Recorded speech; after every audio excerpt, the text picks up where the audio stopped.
Hey everyone, I'm here on Snodgrass Hill on the Chickamauga battlefield. On September 20th, after Longstreet's wing of the Confederate Army rolled forward, punching through a yawning gap in the Federal line, that breakthrough resulted in the rout of the entire Union right. The remnants of the shattered Federal formations stumbled up Snodgrass Hill, which now served as a rallying point as those units began to form a new line.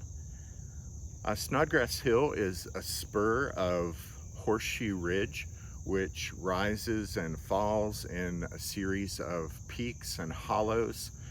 And the new Federal line here on Horseshoe Ridge was extended when George Thomas pulled back his troops from Kelly Field to the high ground here.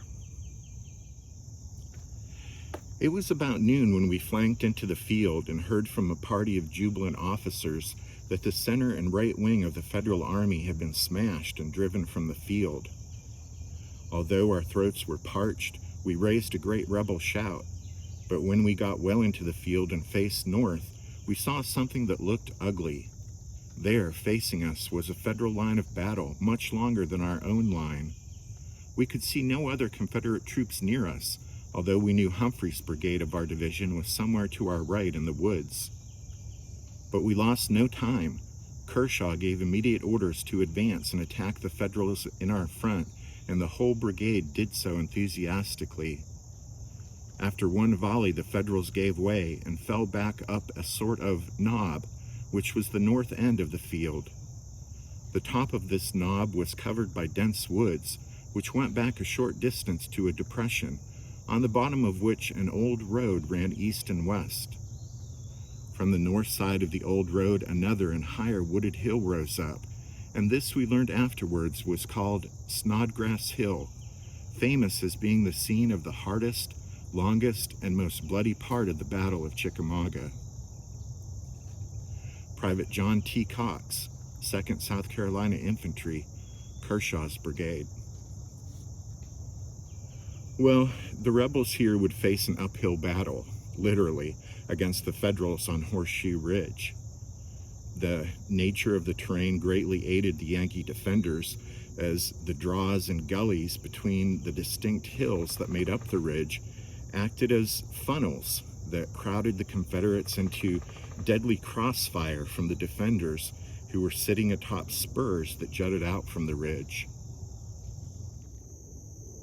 The Federals' defense of Horseshoe Ridge on the last day of the battle is the most well-known part of the Battle of Chickamauga.